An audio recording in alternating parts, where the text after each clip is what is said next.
Hello, good morning, you guys. I'm gonna do a quick live because yeah, 1 to 2. I got an appointment at 2:30. I know I was up with you guys last night. My mama called and woke me up early this morning. I couldn't even talk to her, but I wanted to get on to talk about Juneteenth and just kind of celebrate some of our ancestors right quick. Y'all know that's my thing. Like, I love to eat and feast on just reading about our ancestors. This is one of my things hey, Daryl Brown, that I love to do, like in my downtime, like to read about our ancestors and all of that good stuff, right? I love to do that.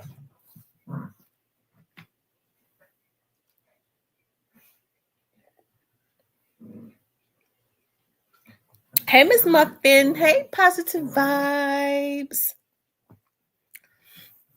So I want to talk about a few people. Okay. I think it's a good thing to celebrate our ancestors. I think we don't celebrate those persons and the shoulders. We stand on the shoulders of a lot of those people, right? And so today is Juneteenth. I'm off today, and I don't know why.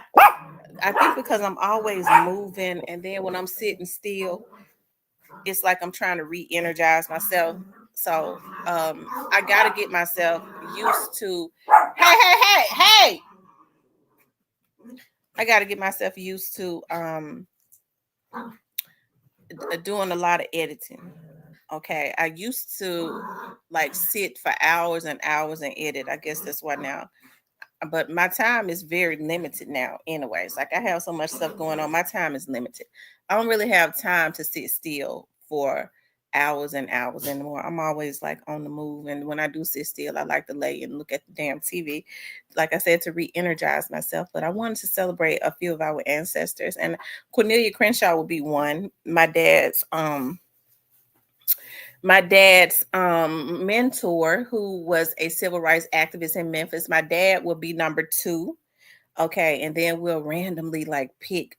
Like I love talking about Harriet Tubman. Okay, we'll talk about Harriet Tubman. And another person that I've been really getting into learning more about, because information on her is limited, although I'm so interested, always have been, has been Sojourner Truth. Okay.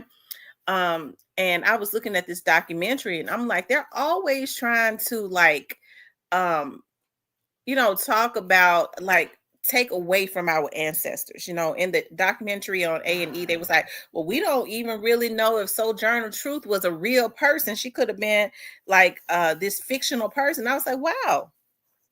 you know like they're always trying to do that as it relates to our history. Okay, but I put my dad and Miss Crenshaw was a civil rights activist in Memphis, Tennessee, from the 60s, 70s, and 80s, right?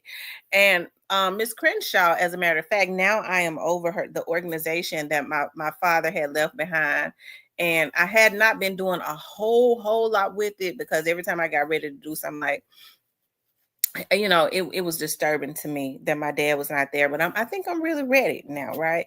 But she was an activist in the 60s, 70s, and 80s. She was like the Harriet Tubman of hey, she was like the Harriet Tubman of her time, right? At that time, she was like the modern day Harriet Tubman. And how Miss Crenshaw ended up getting into how she ended up getting into being an activist is that Miss Crenshaw, back in her day, Miss Crenshaw was kind of like a wealthy woman, right? She was wealthy. She was a part of that system she was in, right? And Miss Crenshaw, she had lived on Miss Crenshaw had lived downtown on I don't know why it is like, because my dad was trying to buy her property. A church had bought the land because they tore a house down, and the church my dad told my dad they would not sell him the land, which they probably pay a little bit of like $1,000 from, but told my dad, just build your building on our land, and we'll just let you have it. Like my dad was a darn fool, right? So that never happened. So hopefully, at some point, I can go back and revisit that with that particular pastor, and then get some people to help me to fund a building um, that her house was on. Okay, yeah, to find a building. I mean, and put a building on the land that her house was on. I would like to acquire that land. Sometimes as time goes on, people have a change of heart. Okay. And anyways, I could see it just as it's downtown. I could see it just as good. I don't know. I think my brain is so focused on talking about this, right? My dad used to always talk about it. Now, it's time for me to talk about it. And so, what ended up happening was Miss Crenshaw was a part of the system. So she was a Black woman that was in, and she saw what they was doing to Black people, right? Um, and so she decided to become an activist. And what ended up happening was they hated Miss Crenshaw because Miss Crenshaw had been in. And my dad said, she said, I decided, I'm a Black woman and I'm making good money, a good living for myself. Why should I continuously be a part of this system and watch what they are doing to my people? But what people need to understand, just like my dad had to understand later on, that service to your community is a thankless job. Okay. So Miss Crenshaw started, she became an activist because she knew all of the secrets of the politicians, and she started exposing them, right? She was really brave, okay? And what a lot of Memphians don't know is before Miss Crenshaw got out and fought by herself, a lot of poor Black people were sitting in the dark, right? So you had to pay all of your light bill. There was no extensions on your light bill or anything like that. Memphians don't even know that. Miss Crenshaw got out and fought by herself. She fought and filed a lawsuit against Memphis Light, Gas, and Water and won. She says that, every month when poor Black people could not pay their light bill, Memphis Light, Gas, and Water, them and their children would be sitting in the dark. So what happened was Miss Crenshaw got out and she fought Memphis Light, Gas, and Water using her own resources, right? And she fought them so that they would have to put into their clause extensions and things of that nature, because Memphis Light, Gas, and Water is owned by the citizens of Memphis, right? So Miss Crenshaw did that on her own. And because she was a fighter, I was looking at the first documentary that my dad had did on Miss Crenshaw, when former mayor Willie Harrington said she was so brave, right? And I remember when my dad was putting up billboards all over the city with her on it. Hold on, y'all. This dog thing got a damn knife. How? I don't know. Y'all get ready to get it. Okay. A lot of people remembered how she fought. Okay. A lot of people remembered how she fought. And so later on in the 60s, when during the People's March, that was, like during what Dr. King's march was called, the People's March, right? So there was some things going on with the sanitation workers. And I'm going to tell you something, y'all. Our community has always had, for some reason, like that covetousness spirit, because Miss Crenshaw was the person who spearheaded the campaign to get Dr. Martin Luther King to Memphis to march for the sanitation workers. It's something, because when I pulled it up, okay, and y'all have to bear with me, like when I started going back through this stuff, and I'm so happy that I saved a lot of this stuff.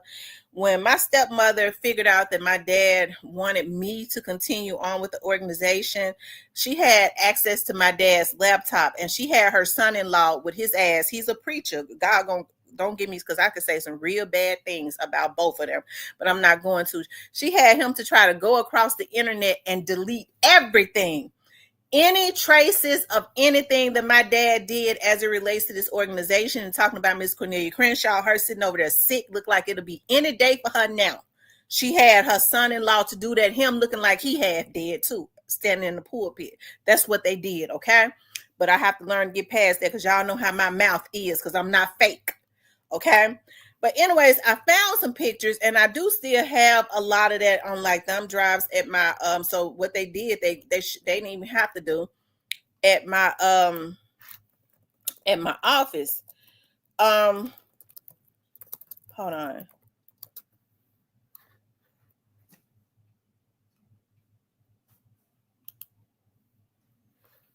This is Miss Crenshaw, okay?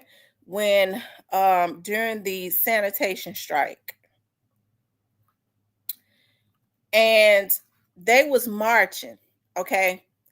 They had a determination. They was marching, okay? They understood that unity was key in power. You see all of these people marching. Dr. King was in Memphis. She spearheaded that. What? This is Miss Crenshaw right here out there marching. She said, "Don't buy." So what they did was they was marching, and they were saying, "Don't buy from Wonder Bread," because they started withholding their resources, right? Almost put Wonder Bread out of business because Black people came together. It was like no justice, no peace.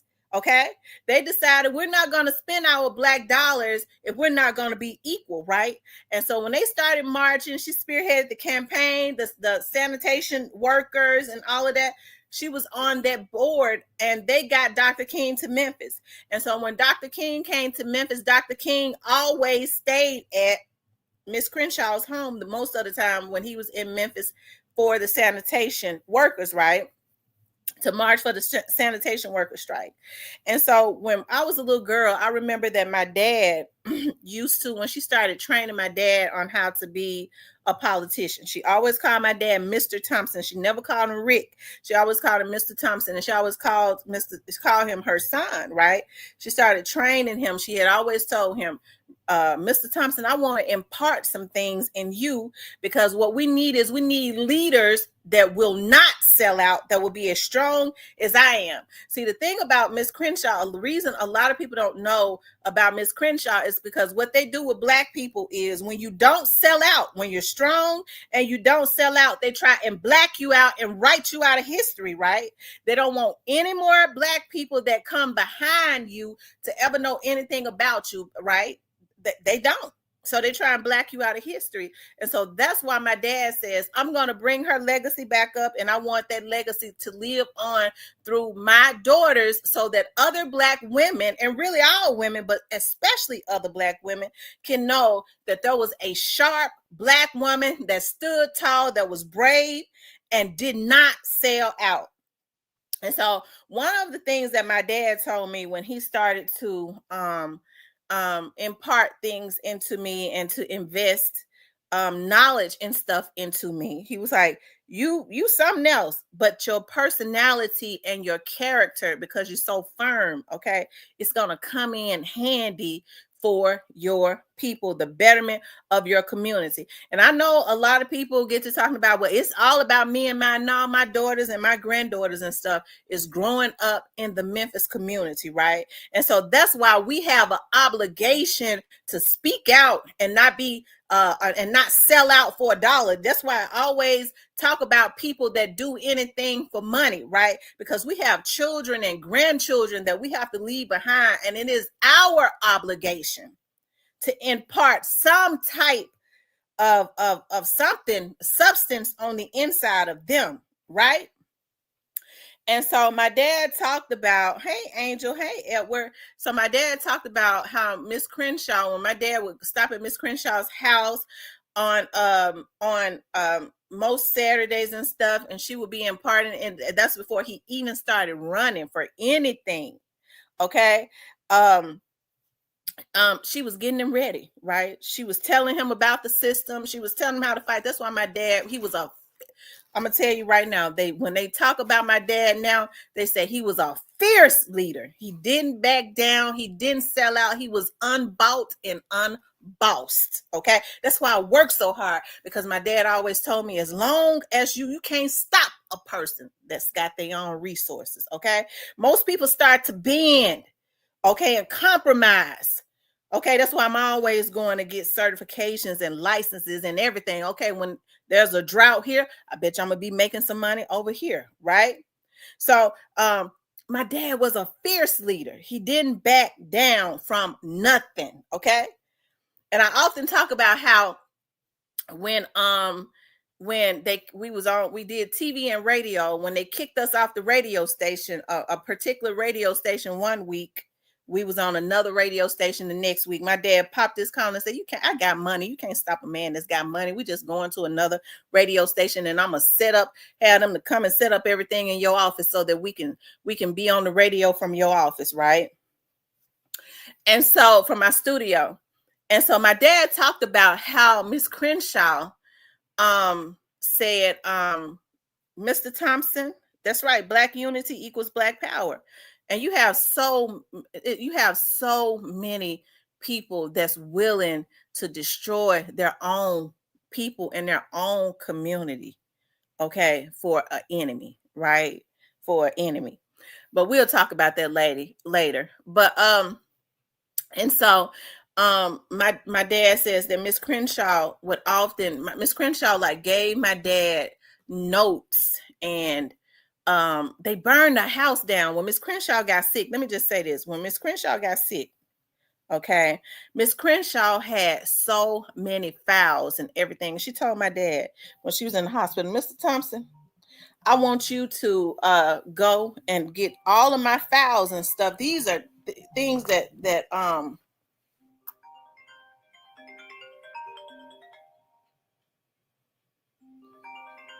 don't know who that is.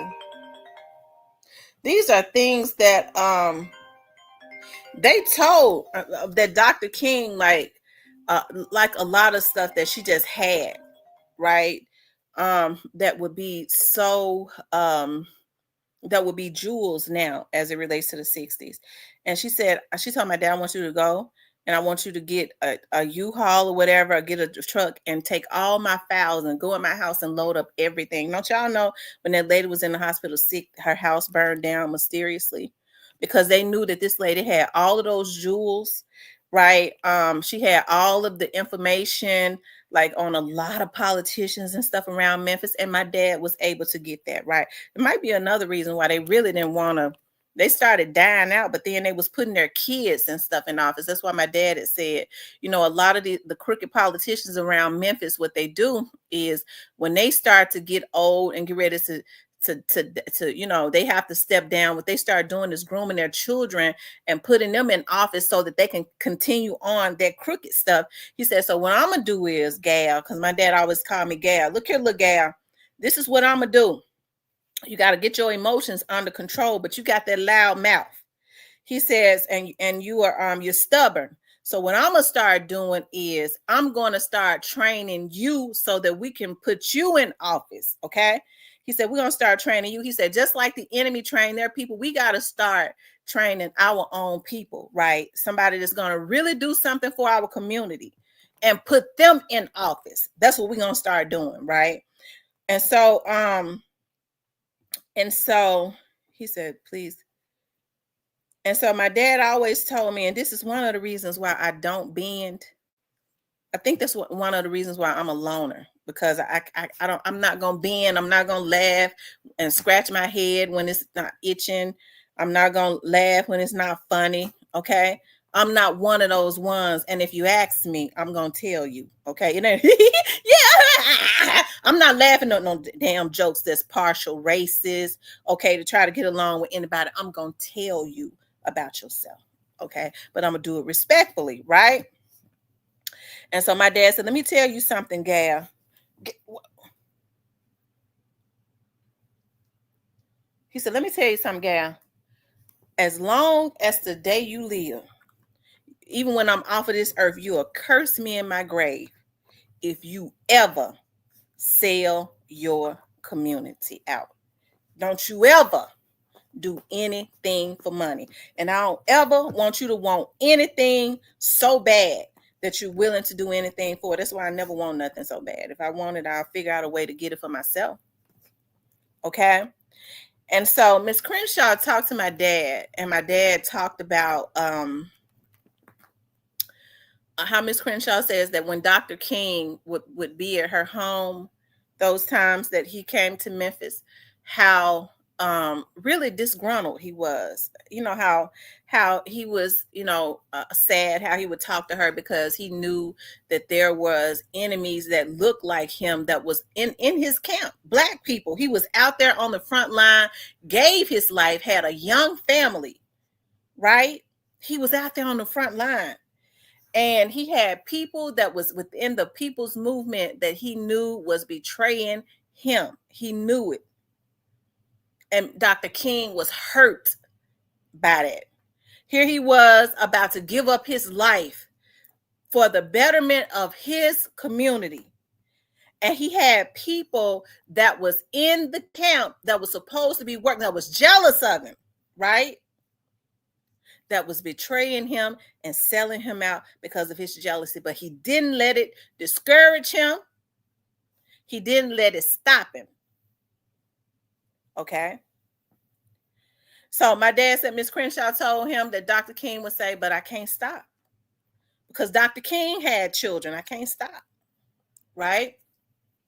So my dad said Miss Crenshaw would often talk about how she was sad about how they wanted for Dr. King. And that's one of the reasons that made me go back and really start. Because I remember when we was in school, hey, she Johnson, how they taught us about Dr. King.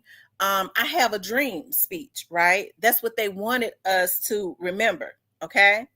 But because I thought Dr. King, we in school, we'd be paying attention. I really thought he had died in 1963 or something like that. That I Have a Dream speech was the last thing that he did. But once my dad started teaching me politics and talk about Miss Crenshaw, was sad because they didn't want us to know the Dr. King that had opened his eyes. He didn't die because he had a dream. He died because he woke up, right? And so Dr. King had said, I really believe that I have led my people into a burning building, right? Because he was talking about unity, and what happened was the racist people, right, that was holding Black people back, they had decided, okay, it ain't no problem for them and have their children to integrate with us into schools and to come and be in the pissy restrooms with us. We pissing all over the seats, and they can walk in with us, and we ain't got no issues with that. What we want to do is, because they started separating their Black dollar and they stopped putting the Black dollar and started almost making a lot of these businesses like Wonder Bread and all of them go bankrupt. And so what started happening was they started putting those Black dollars in the Black community. They was going to build another Black Wall Street, right? So what they decided was, well, you know what? It ain't going to be no problem because they got still, even though they Black, even though we still think the same about them, even though we can just secretly start doing it, we'll start, the police officers are still racist. We still got the white racist establishment. We'll find other ways to hide keeping them down, right? But we'll do all of this so we can continue to get the Black dollar, right? And so we'll do all of this to continue getting the Black dollar. And so what they did was that's what they did. And Dr. King understood that. And he said, I do believe that I have led my people into a burning building. And he was getting ready to go back a month before they assassinated him to do another march on Washington to demand that, just like they did for the Jews. Now, I don't have no issues with the Jewish people, but what happened to them in Germany, and they was giving them a stifle. Okay.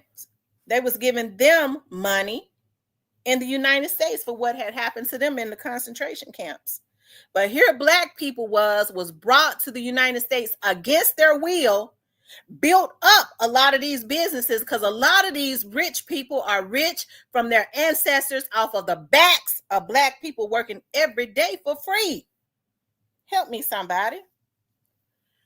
So Dr. King had an epiphany, and he had the people that was still behind him, and they knew he had the masses together, ready to do another walk on Washington.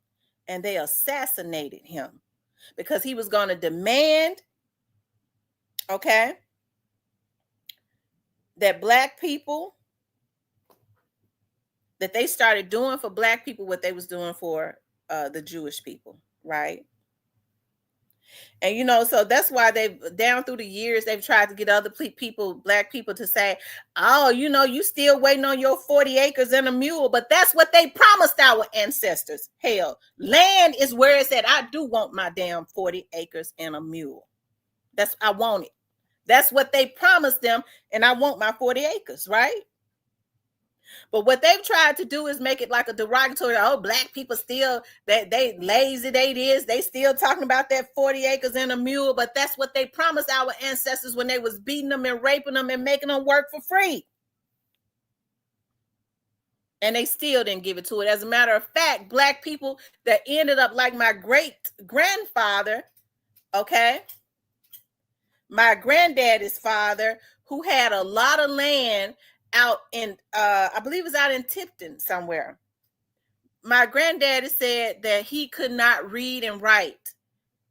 And so what they did was he said that his mother had died at an early age. He said that his mother was like 30 something years or 40 something years younger than her dad. I started talking to my granddaddy one day, my dad's dad, about his mom and all that. And so he said, I don't know why, they allowed my mom to marry someone so old. He said, I knew it had to be a financial situation, but she died young. And he said that she could read and write, but his dad couldn't. And so what they did was my great grandfather had all of that land out in some parts of Tennessee, and they tricked him into signing it over to them. So not only did they not give 40 acres and a mule, the black people that had worked hard and bought land, they was tricking them into signing their land over to them, right? That's why my dad and my grandfather had started buying a lot of land like out in those areas and stuff, right? So I think we should start going back, because I love to eat and feast on learning about people that came before us. And it makes me so proud when I can, talk about like my dad who was a fierce leader and who didn't bend, right? Who was fierce and didn't bend. And the idea that I am a part of that legacy, it makes me proud, even though it hurts me. That I go, dog, I don't feel like I got enough time with my dad, just as I feel like I was I was getting comfortable in what he was training me to be. Now he's gone. I'm like, dog, I gotta, hey, he's imparted this into me. Like, how do I move on without my dad? Because I was like, my dad, it was my safety shield. If I fell back, I already knew that my dad was gonna have my back. I'm like, now who do I trust? I don't know how to continue on, right? But like they said, the show must go on, right? The show must go on. You have to continue on. You have to take that impartation and not allow what the people pour into you to be in vain. So what my dad did was he took the mantle that Miss Crenshaw gave him and he ran with it. Because I think about, you talk about jobs like city, there were city jobs where they wouldn't hire that, back then they was paying a lot of money for city jobs. And so they would have these clauses for years and years, and black people never tried to fight it. Whereas like family members could not work on certain city jobs, right? These were jobs that was paying a lot of money. And that's something that ended up happening with my dad and my grandfather. So my grandfather had been working a city job forever, but he had started building a business. A man that could not read and write, right? Built a business that he still works today at 80 something years old, almost 90 years old. He looks good, he does good, and he has workers, right? And so my grandfather said he remember, because my dad and my grandfather had the same name. And so my grandfather said he was building his business, and he was like, well, I'm going to, my dad got a job there, and he said, I knew that they was gonna find out that was my son. He said, so I was like, I'm gonna stay here until they say something. He said, not sure, I had been there so long, I could retire. He said, but I was enjoying, still being there and building my business. And he said, I remember, he said, somebody gave me a heads up, they gonna fire your son. They found out that y'all are related. And so my grandfather said, I was contemplating that. And when they called me to human resources, I knew that they was getting ready to tell me that they was going to fire my son. He said, so they're going to fire your dad. He said, so your dad had just had you.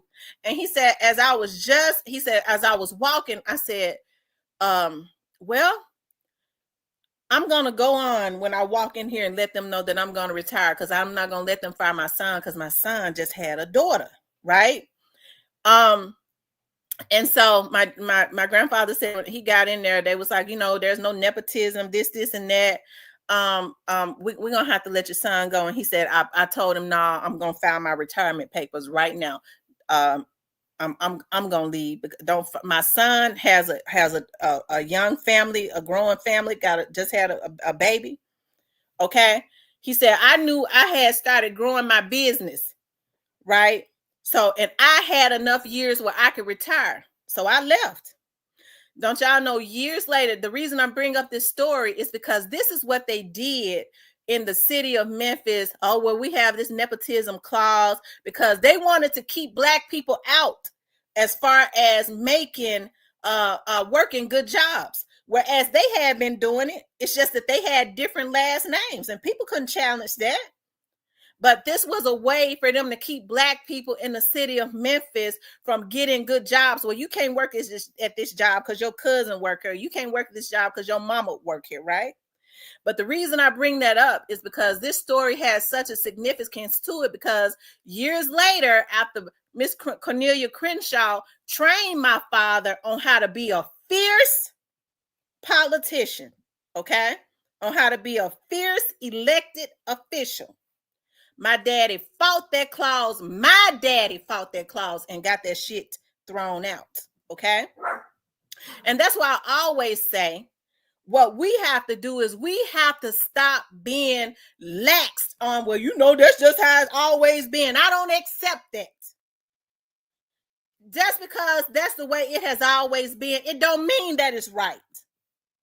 We got to stop taking stuff laying down. But what happens is we sell out for $1. As soon as we start organizing and getting something together, we'll sell out for a piece of damn cornbread. But they gave me a big old cornbread. They said they said that it's Louis Vuitton cornbread. There ain't no repercussions, and it has not been since Malcolm X and them. There are no repercussions for other Black people selling out in the Black community or nobody else. There has to be some repercussions, right? You got to know, if we're organizing for the betterment and the future of our people, if you think you're going to get your ass and infiltrate and sell us out to hurt us, you got to know you got to die about it. It ain't no other way. Okay? You can sell out for that money, but you ain't going to be able to spend it. You think you're going to kill one of our leaders? That's unacceptable. You got to know you're going to die about it. Okay? It ain't no other way, because people scared of dying. But instead, what we want to do is we accept people killing leaders like Dolph. Well, he thought he was something else. The minds of our people is screwed up. That's why I say we got to have a renewal of the mind. We'll take down another person. I'm going to get her fired from her job because Massa mad. My white woman is mad. I'm going to get her fired. You're a part of the problem, you buck. Okay? There has to be a renewal of the mind in our community. Okay? There has to be a renewal of the mind. That's right. That's what they're selling out for. Okay? There has to be a renewal of the mind in our community. Okay? It's easy for our community to sell out for a dime, okay, or to sell out. Well, they had gave me a house. I was doing bad. You've been doing bad your whole life. All you got to do is decide you're gonna do good. You sell out the future of your people for a house and some money. That's too expensive. It's got to be some repercussions behind that. Because if your ass keep on, okay, the show must go on. If you continue on in the fight, you're gonna make it better for the future of your people. But see, I'm gonna tell you something. People are selfish. Our community has gotten real selfish. Okay. Our community has gotten selfish because it's about me, myself, and our folks don't even think about their kids. They don't think about their children. It's about me.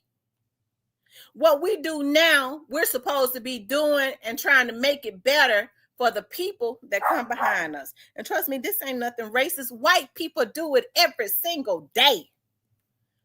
They do it every single day. Everything that they do, even if they say I ain't got no problem with you, but everything they do is going to be for the betterment of their community.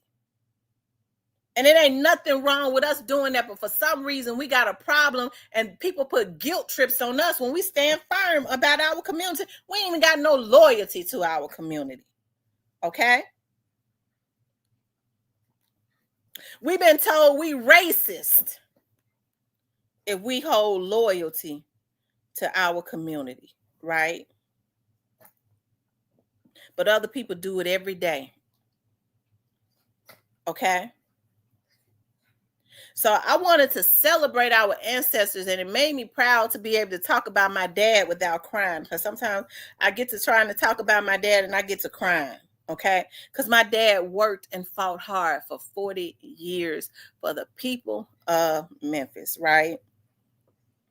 But what he did was he passed the mantle. He imparted something in all of his children, whether they want to use it or not. I do. I understand that I have girls, and one day, as my dad used to say, I'm gonna be off of the scene. And I want to know that I left some type of legacy to make my children proud, right? Because it's not about me. It's about the people that come behind us, okay? People got to get out of being, it's about me, myself, and I'm just trying to live my life. You ain't shit. That's it. You just ain't shit. But you need to change that. Just because you ain't shit now don't mean you gonna be ain't shit next year. All you got to do is work to change that being ain't shit person. Okay, just because you ain't shit don't mean you got to be that your whole life. All you got to do is just change your mind. That's why I always talk about a different mindset. I don't mean no harm when I say that you ain't shit.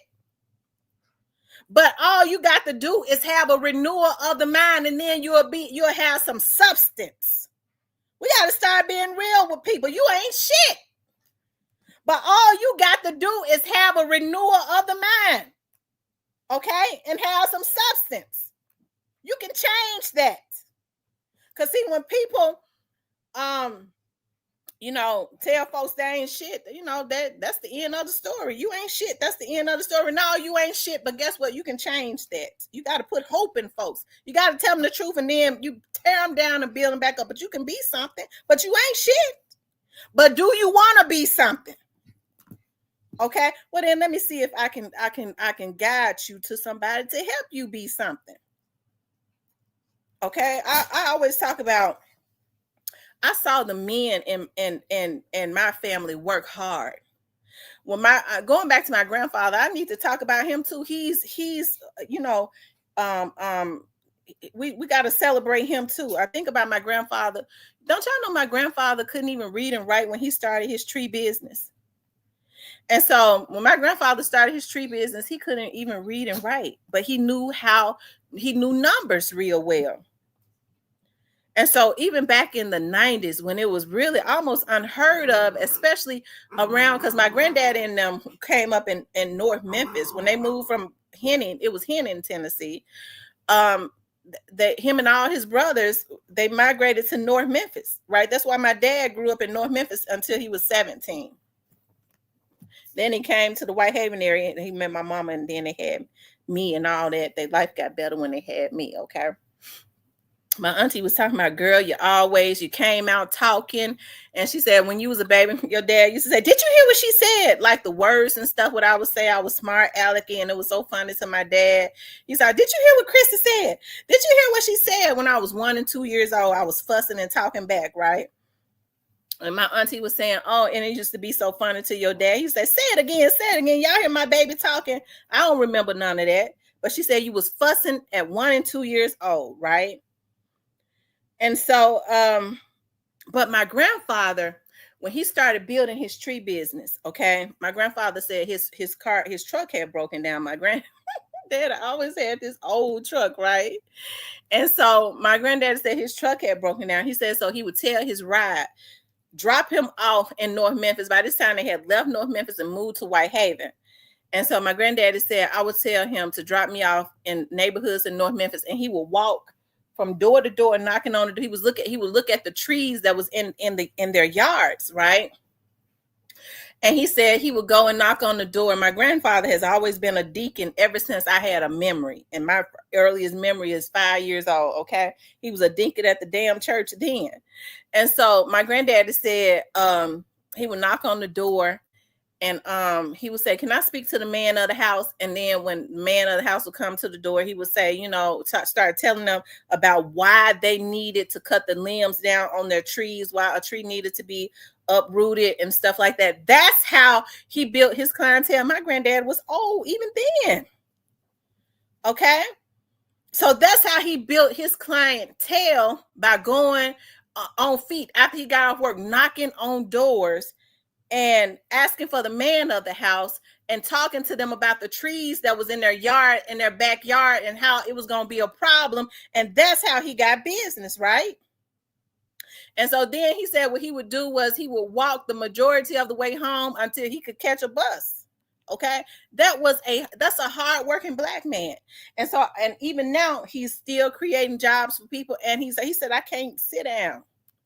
He said the moment I decide to retire, I might die. So he won't retire, right? And he got people and families that he employed that depends on him. So he ain't cutting out trees. He be standing out there. He just be standing out there looking at him, but it makes him happy to do that, right? And so that's one of the reasons why I have this thing. I'm gonna tell y'all something. It could be a mental illness, I don't know, but it turns me on to see a man working hard.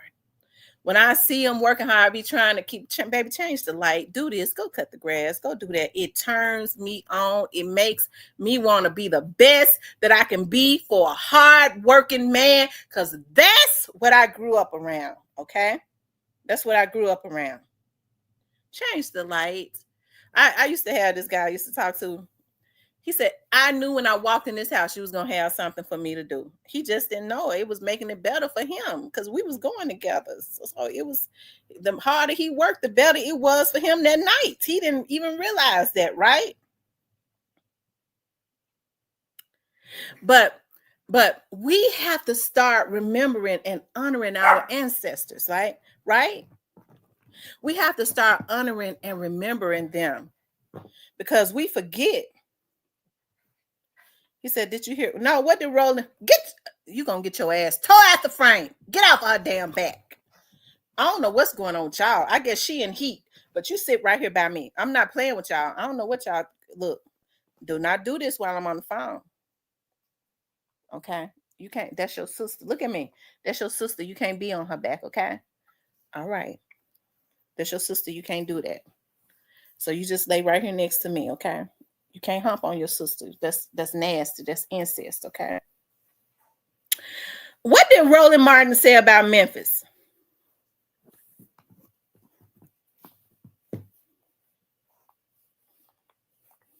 What did Roland Martin say about Memphis?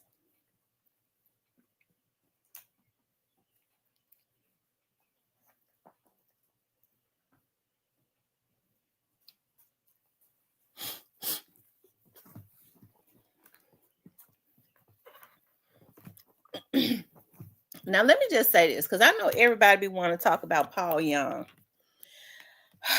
And listen, this might not be,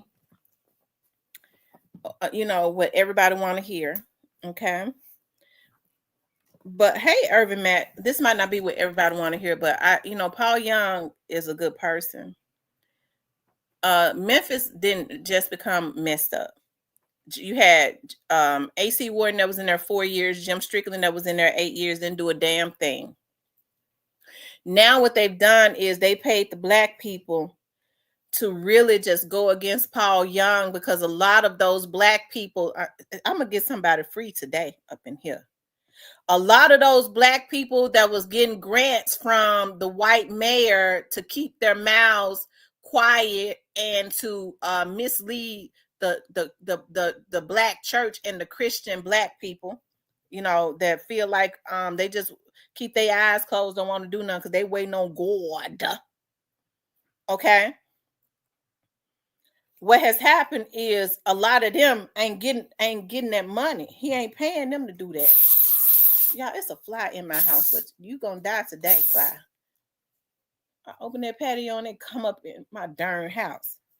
And so now what they're doing is they're paying a lot of these black people to attack Paul. Memphis got to be out, excuse my French, but Memphis got to be out of their motherfucking minds.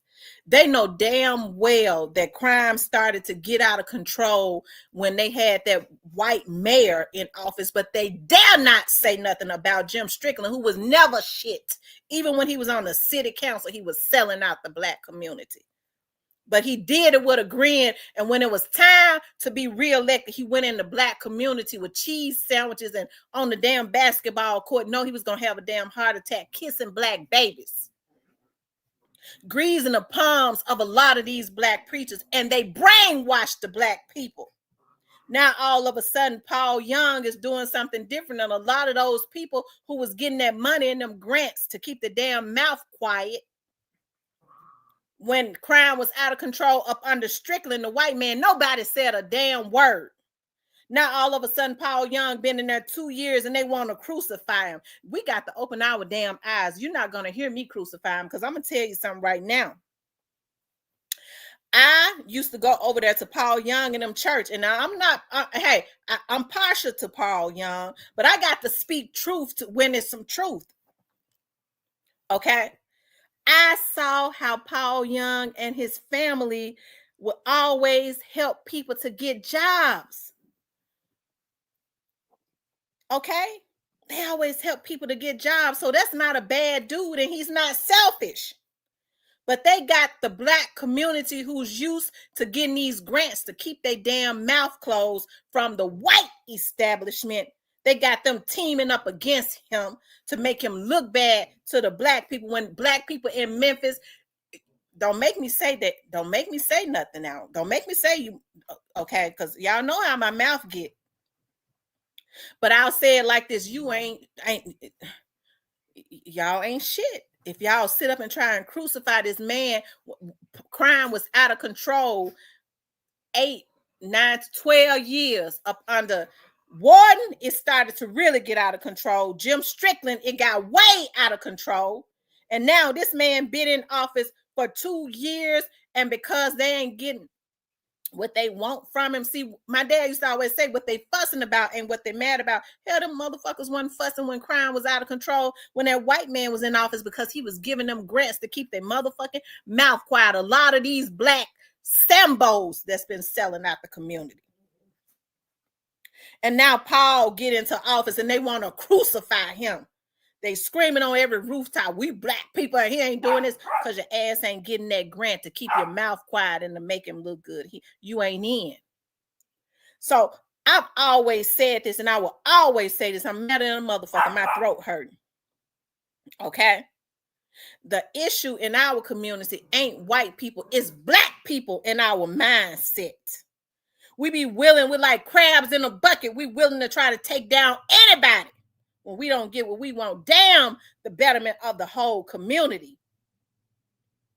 But we're going to take him down because he ain't greasing my palms to keep my mouth closed and act like that he is a good person.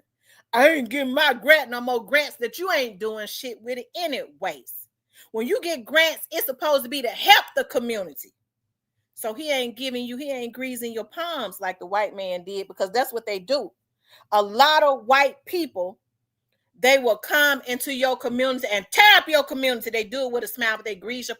Well, you know, just like the slave master, I'm gonna take care of you. I'm gonna do this. I'm gonna do that. And all the time they raking you over the damn coals. Crime ain't just started in Memphis. It's been out of control for 12 years. And Paul getting up for 2 years, and we expect for him to have a 1 and make it better. This man got to undo everything that the folks before him was doing. And you got all these damn cuckabug heads that need to die out. A lot of them. Oftentimes, for the black community to get better, a lot of these old wicked mofos going to have to die out with their tactics. A lot of them already on they diabetics and got glaucoma and cataract, can't see, mouth and shit twisted all the way to the back, stomach and stuff hanging all out. And they still evil. So our issue in our community ain't the white man, it's the black folks. Okay? It's the black leaders that is pushing their own agenda. And black people don't know how to open up their mouth. Well, I'm just going to let the Lord tell me. No, the Lord going to work it out. Faith without works is dead. Your ass going to have to get up and do something. But don't nobody want to hear that. You're going to have to get your ass up and do something. You can't just close your eyes and act like this stuff ain't going on or just listen to somebody else. Crime been out of control. I've been in Memphis my whole life. It's been out of control for 12 years. How is that Paul's fault? So can't nobody come on here and talk about Paul, because I'm going to tell it like it is. Okay? It's got to be some repercussions for these sellouts. They'll stop then. Instead, we're going to take out young dog because he think he's something. And then y'all asses get behind Gotti. Gotti ain't even supposed to be able to have a damn business in Memphis with the tactics that they did. They take out another leader that's putting back in the community. Folks like that ain't supposed to be able to set up shop. We supposed to run them out. I don't mean no harm, Gotti, but you can't set up no business here. And you taking resourceful people out of our community when you know Memphis is in a state of emergency and impoverished, and you take out a leader that give back. You can't set up shop here, nigga. But instead, we don't do that. We like the antics and the tactics. Ooh, he got on that jewelry. Ooh, he doing better than Young Dolph. He can't compete with a man that's in his grave. He fouled out. He took out his competition. Nigga, you fouled out. You cheated. But you think you're going to set up shop here? No, you can't do that. It's got to be some repercussions all the way across the board, not just in Memphis. So the issue ain't just the white man. As a matter of fact, it ain't the white man now, it's black folks. We are our own worst enemy. Okay? Whew. Lord have mercy. I had to go there because we celebrating our ancestors. Our ancestors, we didn't come from that. Black women didn't come from that. I got Miss Crenshaw right there at the top of the page. That's what we came from. We stand on the shoulders of that. We ain't no damn baby mamas and hoes and bitches and all of that. We come from people that work hard. This woman out there marching, getting Dr. King to Memphis, laying out the red carpet. Brother, you stay in our house. We're going to lay out the red carpet for the king. And in return, he told her a lot of the secrets that she was able to tell my father that my dad was able to pass on to me. That's what it's about. We're supposed to keep those legacies going, but instead we're selling out for a damn pork chop that was spoiled about 6 months ago. They gave me a steak. That steak was bloody and old and rotten and all of that. But you talking about they gave me one of them $200 steaks and you done sold your community out. But you got to die though, brother. I hope that raw ass steak, that rotten ass steak they gave you was good, because it's going to be your last one. Because what you doing is you holding our community back. We ain't got no repercussions in place. And I ain't talking about kill people, but it's got to be something put in place. We got to be proactive. So as long as we disorganized and jealous hearted and letting people infiltrate and selling out our community. We ain't going nowhere. That's why I like to sit by myself. I'll go somewhere and sit in my room and stare up at the damn TV or read a book. Because if I have to put out a message and do it by myself, it's only 34 people on here. I don't give a damn. Okay, and you got black people on here sabotaging that. We gonna fix our numbers. Fuck a number. Okay, I don't care if I got 2 people on here. You know why? Because as long as I can reach them too, I'm reaching somebody. You can't stop me. You can't stop me. I got a TV show. I get out. I know how to talk to people. I know how to get out and work. This ain't my source. I get on here to push knowledge, but this ain't my source. I makes money. So this ain't my source. So when you wasting your mentally ill time trying to mess with my numbers, I still wins because I gets money. I know how to get it. Okay? And if your ass wasn't so pathetic, I probably could put you up on some game on how to get it. Okay? But this is the stuff that going in our community. We're gonna mess with her number because I'm just buy my subscribers so people think I'm better than her. You can't beat me. Okay? You can't beat me. You can't beat a person that's confident in what they do. I understand what my calling is, so you can't beat me in my own calling. You can't. That's passion. I don't know if you're black or white, but that's passion. But you're going to have to get your ass up out of here because I ain't angry about nothing. If I'm angry about anything, I'm angry about how pathetic our people have become. Because we the chosen ones. So if you come up in here with those, you don't speak that on me while I am in my mode. Don't come in here speaking those words up against me. I send it back to your ass. Do not come in here speaking out those types of words in my chat because I will block you. When I'm in my mode, you don't come in here speaking those words out in my damn chat. This mine. I'm trying to get my people free. Okay. Do you want me to block you? MVP, do you want to be blocked? Just let me know if you want to be blocked.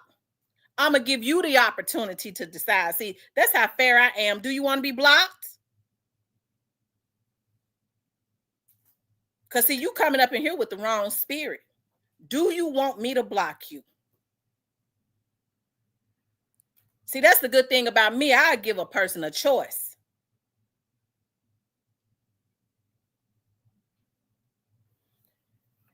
Okay. Since you don't know how to answer it, you gone. I'll help you out. You just stay in the bushes and be a damn fan, you freak. You just stay in the bushes and be a fan because you don't know how to come up in here and do right. So we already know you're a fan. You got a fake page. You a freak and all that. So you just going to have to stay in the bushes. Go make you another damn page. And when you come up in this motherfucker on that energy, I'm going to block you on that one. I runs this shit up in here. Okay? But we got to do better as a community. Okay? We got to do better. We got to change our mindset. We so busy blaming everybody else for what go on in the black community. The white man is trying to keep me down. Ain't no white man made you go and rob and steal in your own community. Ain't no white man made you go and rape a woman and a little girl and snatching up little girls and putting them in trafficking like that. Well, you know the Europeans. I'm a pimp because the Europeans trying to keep us down. Ain't no white man made your ass do that. You don't want to go get a job. You want to come up off of traumatizing women and little girls, which is why you can't catch a break. This curse has got to be broken. Black people being given too many excuses to do wrong. Yeah, I understand there's a system in place to do certain things to black people, but we know what it is. Why aren't we getting together, coming up against that? Instead, we coming up with excuses on why we got to be doing wrong. All it takes is unity. There's power in numbers. But we don't know how to get together. Well, you know, Dr. King, they admiring him. Even though what Dr. King was doing was helping the black community.